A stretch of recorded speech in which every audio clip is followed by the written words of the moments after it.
Hello and welcome back to the channel, and now time for a video idea I haven't done in quite a while.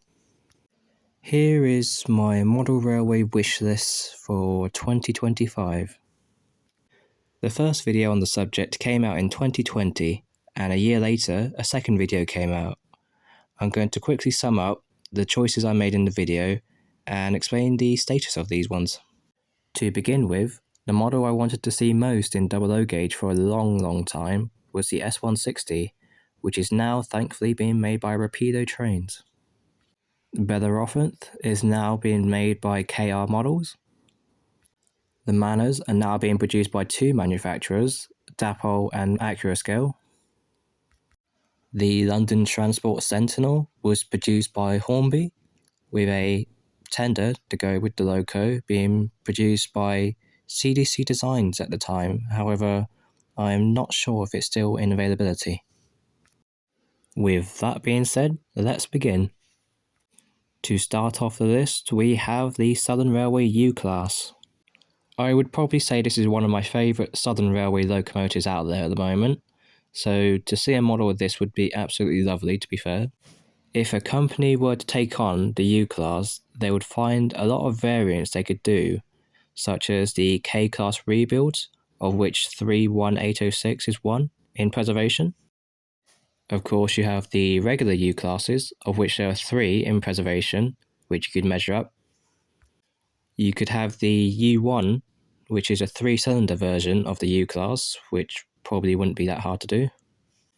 Naturally, if you do the U-Class, you would have the option to do the tank engines, of which some of them were converted from, such as the River Class, as depicted here, of which 31806 is a rebuild of, and then you could fall down the rabbit hole and do a Metropolitan K-Class, and everything in between. Moving on to second place, we have local engines. Let me explain this one in more detail, as this is going to be a rather wide category. So my local railway station is Mortimer, and that lies on the Reading to Basingstoke line, which is in Berkshire. And Berkshire, especially, had quite a thing about industrial railways and industrial locos as a whole, which you would find plenty of once you start looking into them. So let's look at the options. Here is a loco that has been on my wish list for quite a while now as well. Working at the Huntley and Palmer's factory in Reading, number 1 and number 2 were built by Bagnall and worked the factory until its closure. Because of my interest in the local areas around me, this has been quite high up on the list now to have a representation of the Huntley and Palmer's fireless locomotive in my collection, and the most well-known one at that, given that this one is preserved in Yorkshire. Now here is one that could work quite well in double gauge, a Fowler diesel hydraulic 040 diesel shunter. There are many of these shunters preserved, including this one at Swanage Railway, and there is one still in mainline service at Heck. However, as you probably figured out, this is not the one I'm interested in. The ones I'm interested in are the ones that worked in Reading Gasworks. So I could see a model of this being quite well received in the model community. This may cause some confusion at first sight, but I can debunk now it is not a Southampton Dock shunter. It is the industrial cousin, the LSSH. Once again, they worked in industries all across the country, and this specific one worked at MOD Bramley, and is the sole surviving one from that sector. Due to the widespread use of the class right to this very day, including members still at work at Eastleigh Works, as well as the preserved variants, it would lead to a lot of variety in eras being covered for the railway modeller. And last but by no means least for this section is the Slough Estates locomotives. 2 of these locomotives survive into preservation, these being number 3 and number 5 at their respective railways.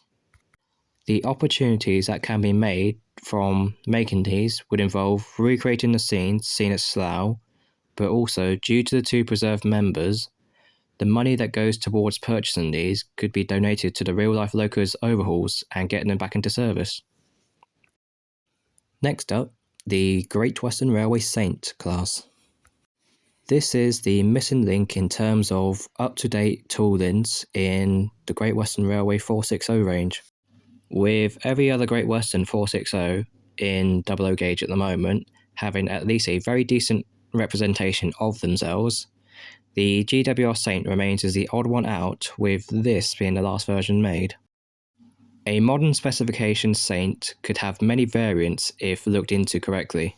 The possible variants include the original Saints, the 442 Saints, and of course the preserved one, Lady of Legend, which I'm sure has detailed differences to the original. And if anyone wants to do them, then there's the prototypes as well. Up next on the list is an interesting one. It's not a loco, it's a wagon. This is the Western Region Engineering Department track relaying crane. In terms of history, 3 of these were built for the Western Region, 1 was built for the Eastern Region, and I believe 1 was built for the Scottish region. Given the release of the Hellion Ruston PWM, now would be the perfect opportunity to make the rolling stock that would go with them. There is at least one old film which depicts one of these behind a PWM at work.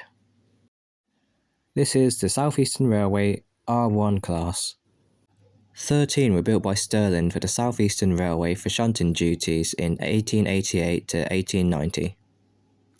They share the same frame design as the O class of locomotive, otherwise known as the O1 later on, so Rapido could take this on with the O1 they've just done. Compared to the more well-known M7 class in southern days, these were often found more south than those. In southern days especially, these could be found in Reading Southern, Dover, Maidstone and other sheds. And in BR days they could be found on the Folkestone Harbour branch, where they would often triple head the boat trains down before being replaced by the panniers. There are a few variations that could be done should one of these be done in double O gauge. You'd have the original condition R class before they were converted to an R1. Of course, you would include the R1 as well. A few members were converted to run on the Whitstable branch line, which had a very small tunnel, so they had to have a cut-down chimney, cut-down dome, and a cut-down cab. That's another variant that could be done. Given that the previous and only version of this class we've had in double O gauge has been the Wren R1, as seen here, which, as you could probably tell, is looking a bit ancient now, so a up-to-date version of this would look very nice.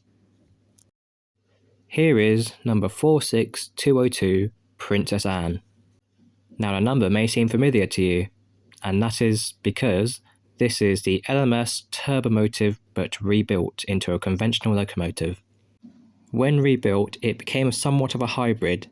It is a Princess Royal, but with parts from a Princess Coronation and parts from a Royal Scot, which led to this design. Sadly, the history was short on this remarkable machine, as it was destroyed in the infamous Harrow and Millstone crash. Having one of these made in model form would be the final link in the Stanier Pacific chain. Given that Hornby in their range currently have the Princess Royal, the Princess Coronation, and the Turbomotive, why not do the last link? Next up we have budget DMUs and EMUs. Yes, I might need to explain myself a bit here. Through the years, we have gradually been getting more and more diesel multiple units and electrical multiple units in model form, and as a result of those years, more and more progression has been made in terms of the amount of features that could be added to these diesel multiple units and electrical multiple units. And as a result of that, the prices have been going up and up to the point where most people cannot afford these when these come out. And whilst the Hornby Railroad range is admirable, there are a lot of missed opportunities that could be taken if they really looked at it right.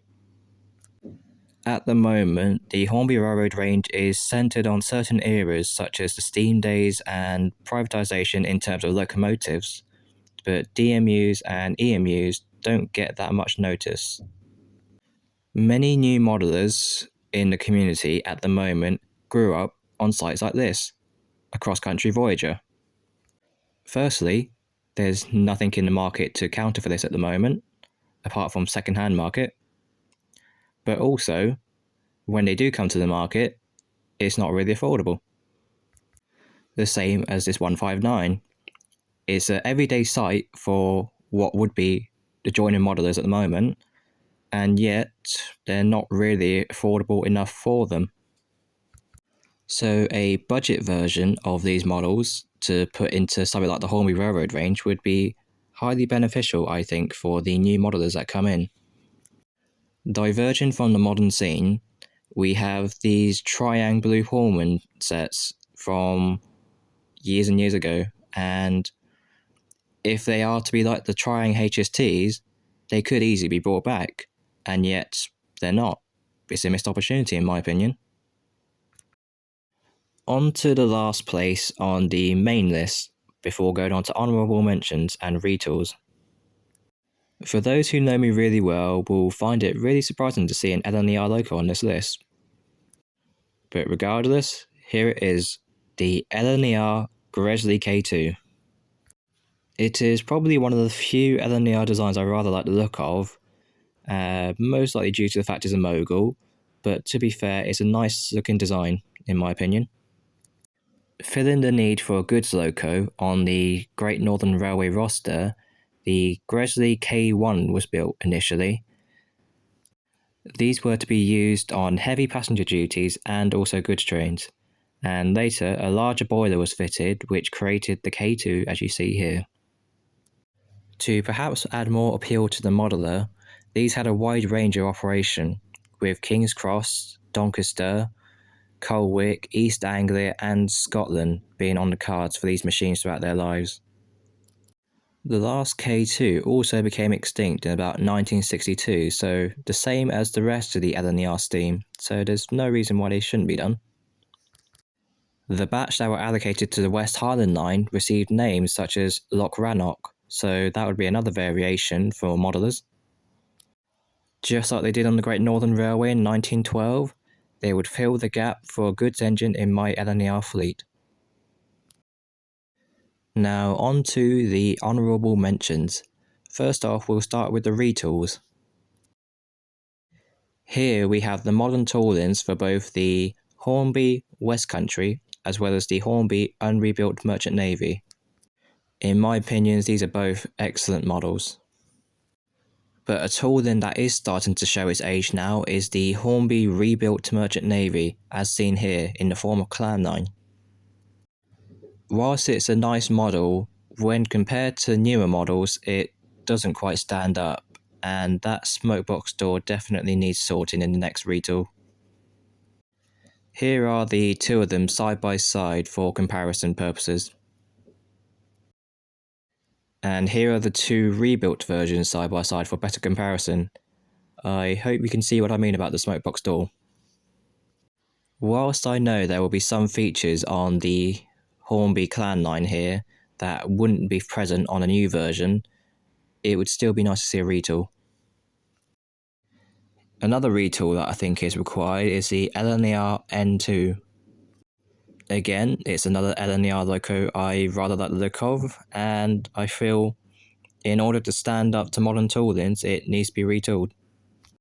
And with Hornby's recent LNER kick, I'm kind of relying on Hornby now to make a retool of this, given the fact that it's an old tooling of Hornby's, and they seem to like redoing their toolings. Again, another LNER design, and this time the LNER D49. An opinion that I share is that this definitely needs to be retooled into a high detailed model, having been in this sort of form for many years.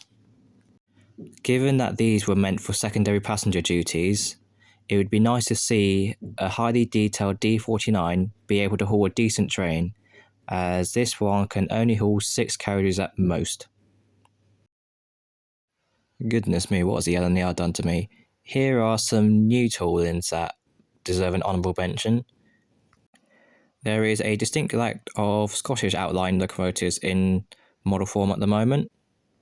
This North British Railway H-class would certainly fit the bill for a nice looking locomotive in model form. as well as this LNER K4, a loco which also saw service on the West Highland line. And just for the record, this is a kit built model.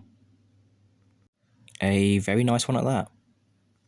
So I hope you enjoyed that rather lengthy list, and to be honest, I hope none of these get made anytime soon, given that too many of the models I wanted to see get made are now being done, and now it's choices, which one to actually get. Bye for now, and I'll see you all in the next video.